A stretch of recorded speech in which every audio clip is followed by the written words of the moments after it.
Hi, everyone, and welcome. We're going to give it a minute or two to allow more people to join, and then we'll kick off shortly.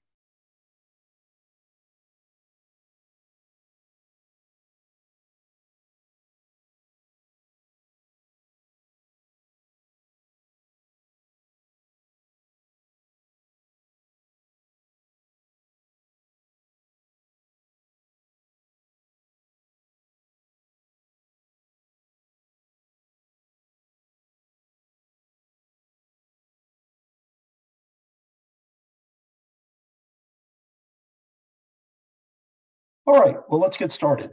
Hi, everyone, and welcome to today's webinar hosted by Portnox. We're glad that you were able to join us today. In this session, we'll be taking a deep dive into the state of IoT security, examining current trends, challenges, and looking ahead at evolving and emerging opportunities. My name is Mike Marvin. I'm the Director of Marketing, Product Marketing here at Portnox. I'll be hosting today's webinar. I'm joined by my colleagues, Carla Zatilny, Portnox's Vice President of Technology, as well as Kate Asaf, our Product Marketing Manager. Just a quick note, feel free to post questions throughout today's session. We'll address them at the end during a brief Q&A. So here's a quick look at what we'll be diving into today. We'll begin by reviewing the current state of IoT security. We'll examine recent and ongoing high-profile attacks involving IoT.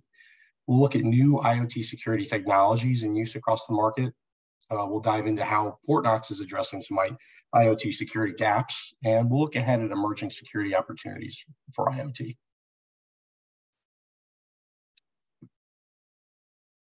IoT, as you may imagine, is being rapidly adopted across industries. A majority of IT executives have signified that they're already investing in IoT. Its adoption is helping to drive innovation, enhance efficiency, and create new business opportunities. From manufacturing to healthcare, transportation to retail, and beyond, IoT is reshaping how business is being conducted. And a growing percentage of businesses across those industries are planning for further investment in the space in the years to come. Unfortunately, manufacturers create IoT devices with little regard for security. Why, you might ask? Well, because they want to keep their costs low and maintain competitiveness in their market. So many device manufacturers ultimately just lack the expertise to keep up with security best practices internally. And the rapid development cycles for these devices don't afford them with the opportunity to invest in the time and integrate that knowledge. As a result, IoT devices come off the shelf already somewhat vulnerable. This creates a massive new attack vector for their adopting organizations. Addressing this new security gap is undoubtedly challenging. Many legacy network and endpoint security technologies simply lack the capabilities to account for the proliferation of IoT devices. So the problem today is that you can't protect against IoT that you can't see. And most IT teams today are discovering IoT on their network that they didn't know was even there. This is what's now commonly referred to as shadow IoT. And more than 50% of those IoT devices out there in use are vulnerable to severe attack at any point in time. So let's take a look at some of the more high-profile cyber attacks involving IoT over the last several years. To start with, we have the Triton attack. In this instance, hackers deployed malware that let them take over a Schneider Electric plant safety instrumented systems. These physical controllers and their associated software were the last line of defense against life-threatening disasters. The malware itself made it possible to take over these systems remotely. And with control over these systems, the hackers could have released toxic hydrogen sulfide gas from the facility and even caused explosions at the facility and bordering up against the nearby community. This obviously would have put many people's lives at physical risk, danger. The Ripple 20 attack, which is a couple of years old now, refers to a series of vulnerabilities that were discovered in 2020 that affected a widely used software library called Trek TCP/IP stack. This library is embedded in a wide range of IoT devices, including medical devices, industrial control systems, printers, routers, and much more. These vulnerabilities allowed attackers to remotely execute malicious code, gain unauthorized access, perform DDoS attacks, and generally compromise affected devices and the networks they were connected to. Patches and updates were released to mitigate the vulnerabilities and secure the affected devices. However, the process of patching said devices can be very challenging and was for the organizations affected, mostly because of legacy systems and a lack of regular updates and security practices in some cases. The Verkada attack resulted in unauthorized access to the company's video feeds. Verkada was a video security startup. So hackers were able to get in, access video feeds and customer data. And the incident gained significant attention due to the high-profile nature of some of Verkada's clients, which included hospitals, schools, prisons, and more. Hackers were able to exploit a vulnerability in Verkada's system, which allowed them to bypass authentication measures and gain administrative access to the company's network. From there, they were able to access and view video feeds from hospital operating rooms, police stations, and even some private residences. Following the breach, Verkada took immediate action to contain the attack, revoke access, and address the vulnerability that was exploited. But again, that is a reactive response, not a proactive one. So to tell you a little bit about new areas of IoT security innovation, I'm going to turn this over to my colleague, Kate. Thanks, Mike. So coming on the horizon, one of the things that we see is decentralized security with blockchain. Now, blockchain is kind of the gold standard for reliability with any data, and of course, IoT data is no exception. And when you're relying on a network of IoT devices and the data they provide, it's crucial that it be trustworthy. So for an example, if you look at particularly operational IoT or OT, for example, you have the ability to store the temperature, position, arrival time, and status of shipping containers as they move along their journey. This is invaluable information when you're talking about something like temperature-sensitive medications. You absolutely need blockchain security so that you have no question that the data you're getting is reliable, because that can seriously impact someone's health. From a compliance standpoint, you have things like IoT sensors tracking engine maintenance, elevator functioning. Again, with blockchain, it provides data that can't be tampered with. So there's no question of service records, and those can be shared with regulatory bodies or made available to consumers so that they can know that they can rely on that data.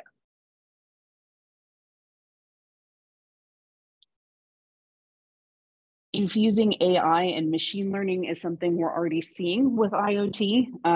A big thing is you want to be able to do some kind of behavioral analysis on the way these devices are performing, so that if your security camera starts acting like a laptop, you know you have a problem. Actually, IP phones are a common entry point. Often the MAC address is easily accessible either via a label on the box or a few clicks on a help menu, and then someone can spoof that and gain entry onto your network. So it's really key that you have a solution that can do that kind of behavior analysis and traffic shaping, because often that's the only sign of a compromised IoT device. And you know, in the future, you're definitely going to see more AI being able to predict threats and vulnerable areas coming down the pipe before you're even aware that they're there. So right now, as Mike said, manufacturers make security difficult on IoT devices pretty much every step of the way. That's the understatement of the year. So it's incredibly hard just to start with what's even on your network. You know, we spoke about shadow IoT running rampant, and I think we can agree the first step to securing your network is knowing what's on it. So there will probably be some improvements to how devices report themselves in the future, thanks to pressure from external sources like government and industry agencies and regulatory bodies, but that's been pretty slow going so far. Right now, it's rare even for IoT devices to get regular patches and security updates. So you'll see more software solutions focusing not just on profiling, but implementing AI and ML, like we said before, managing device behavior, access, and lateral movement through the network. And now I will be handing it over to Carlo, our VP of Technology and all-around knower of everything, who is going to talk about Portnox Cloud and elevated IoT security. Excellent. Thanks, Kate. I don't think I can live up to that. IoT devices have a wide range of MAC addresses such that it's often difficult for network security administrators to keep up to date with all of the different devices on the network and keep security policies in place to maintain the frequent changes. While agents would be a good solution to this problem, it is not always practical or possible to install agents on these devices. The historical approach of just using the Mac OUI is flawed, as many hardware manufacturers sell to many different types of IoT device providers, so OUI is not reliable enough to build security policies off of. Next slide, please. IoT fingerprinting is the solution that Portnox has selected to help the IoT network security issue. By utilizing both hardware and software details, we are able to accurately identify these devices to a sufficient level of detail in order to provide enough data to implement reliable security policies. The process is also ongoing through the lifetime of the device on the network, so that as more data is gathered, reclassification can occur and administrators notified when a device that was once classified as one type has been reclassified. Next slide, please. The AI classification models we are using have been trained by many millions of devices such that the model has a high accuracy rate. The model is also updated on a monthly basis to ensure that new devices and manufacturers are added to the machine learning model at a rate that ensures that Portnox will continue to accurately identify devices into the future. This accuracy ensures that reliable policies can be built with sufficient detail to ensure proper network segmentation rules are applied. Slide, please. To give a little more detail on how this works, the model first uses the MAC address, a MAC address clustering approach to initially classify a device.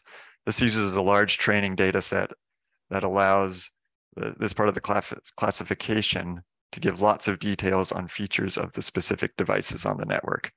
Since this data is gathered and analyzed prior to the device acquiring an IP address, the device is classified prior to being able to send any network traffic prior to the proper identification. All this happens with the data supplied in the standard 802.1x packets from the networking devices to Portnox Cloud, to the Portnox Cloud Radius service, thus requiring no additional hardware or software in your network. Likewise, the device fingerprinting requires no additional configuration, as the service is built into the Portnox software and just works regardless of customer hardware or profile. Next slide. To increase the accuracy of the fingerprinting, Portnox also uses DHCP gleaning to enhance the classification of devices. Many vendors support sending the DHCP packet information up to the Radius service, which allows for the Portnox software to again classify the devices based on this information in addition to the MAC address to give a more refined result to the device identification. So again, the cloud-native device identification is then able to use this information to both identify the device and then apply the corresponding security policy to make sure that devices end up in the correct subnets or VLANs. Next slide, please.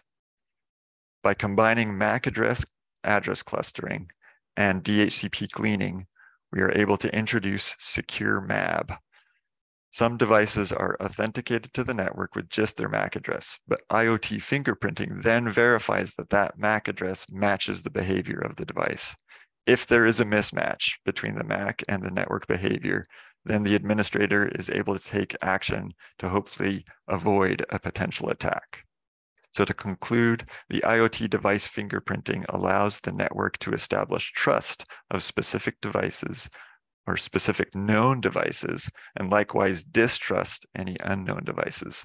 Flexible policy options make the network implementation possibilities truly endless in their application. You will be able to ensure a much more secure network by placing devices in areas that have the correct restricted access, thus ensuring your network is more secure. All this with the ease of implementation unmatched in the industry, as Portnox takes on the overhead of maintaining the proper classification of all the devices on your network. Thanks. All right, so let's talk a little bit more about what's on the horizon for IoT security.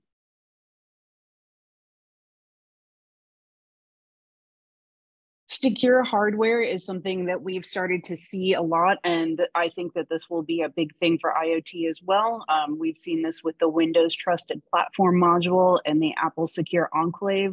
These are chips that really elevate a device's security profile. They have an independent encryption system, completely independent from the main processor and system. So even if the system itself gets compromised, there's still a layer of protection. Obviously, this protects against hardware level attacks, but they can also stop side channel attacks where someone is trying to exfiltrate sensitive information, which IoT can definitely be a big target for. Next. Software-defined perimeter has become a huge thing in network security. You know, in the old days, your perimeter was the office. Everybody came into work and they left work there and nobody was hauling their desktop home at night. But now, of course, we work from anywhere, wherever, whenever. So you need more of a virtual barrier. For IoT, this means taking steps like concealing that the devices even exist. The Mirai botnet, for example, which was one that took down Reddit, Netflix, Amazon, several other big websites a few years ago. It actually functioned by scanning the internet for IoT devices using a specific combination of Linux and a processor type, and then it would brute force the password. So if you can hide the device or protect it behind a perimeter, that's a big step in safety. And of course, dynamic access control. So, you know, your camera does not have 24/7 access to the internet if it doesn't need it. Next.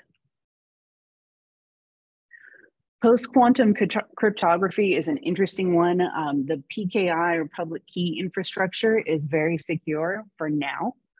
Current classical computing power is not enough to break it. However, quantum computing has already been implemented in academic fields and places like MIT. Once it becomes accessible beyond that, that won't be the case. So right now there's a lot of work being done from players like Google, NIST, Microsoft to create the next generation of cryptographic algorithms. This is a big opportunity for IoT to embrace this and become really resilient to future threats. Next.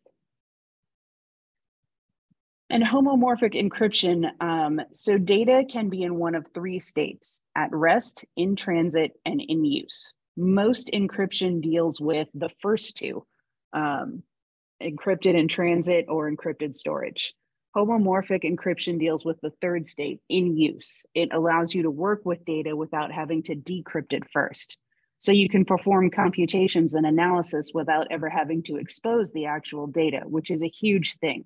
If you go back, you know, for supply chain security, there have been a lot of high profile supply chain attacks. You don't have to expose the data and constantly decrypt it and trust someone else's security practices.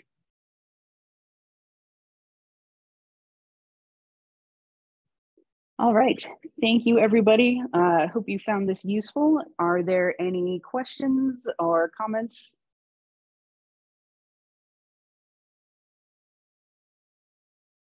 I think we have one question. I think this is for Carlo. Does the DHCP gleaning feature require any on-prem components to install? It does not. So a lot of the hardware manufacturers today enable this feature. So Cisco, Juniper, all of your common networking devices just allow this as a configuration of the software that is already installed on your networking devices. So we just take advantage of that feature. So no additional components need to be installed, just a simple configuration of an IP address, and we magically get that data. Excellent. Love it when we can use the magic. Yes. With the secure map feature, let's say that a device is identified as a problem. What are the options? Can the product do something automatically? Do I have, as an administrator, have to take action, or? Yeah, so the product's able to do things automatically based off of the policies that you build. So the device can end up in its own VLAN, so it's segmented away from the rest of your network. It can just be blocked or booted from the network, or you could just be as simple as logging an alert to the administrator, so the administrator can choose what to do. So it's really up to the administrator on how they want to deal with the situation of getting a device that's been identified or reclassified according to the secure map. Excellent. There is a question come in. Do you have plans to show traffic flow? We do not have plans to show traffic flow at this specific moment, since there are a variety of products out in the market that do that. What we would do is be able to plug into existing products and services that do the traffic flow analysis, and then take that into consideration as far as building the policies. So as more products evolve on the market that are able to expose different security data, Portnox will be that central location of being able to take that security data and apply policies to the devices on the network with regards to that data. So you'll see on the Portnox product today, we have integrations with many different manufacturers and devices where we pull this data from. And so what we're able to do is use that data to allow the administrator to build a robust security policy that takes advantage of that data. So while we ourselves will not grab any traffic flow, we plan to use that data in order to help you build policies. Excellent. All right, I think that is it for questions. Yeah, that looks like that completes our Q&A. I just want to thank everybody again for joining us. A recording of this webinar will be shared with you via email following the event. To learn more, you can visit www.portnox.com, and you can find several different ways to contact us there if you have more questions regarding any of our IoT security capabilities. We thank you for your time today, and have a great rest of the week.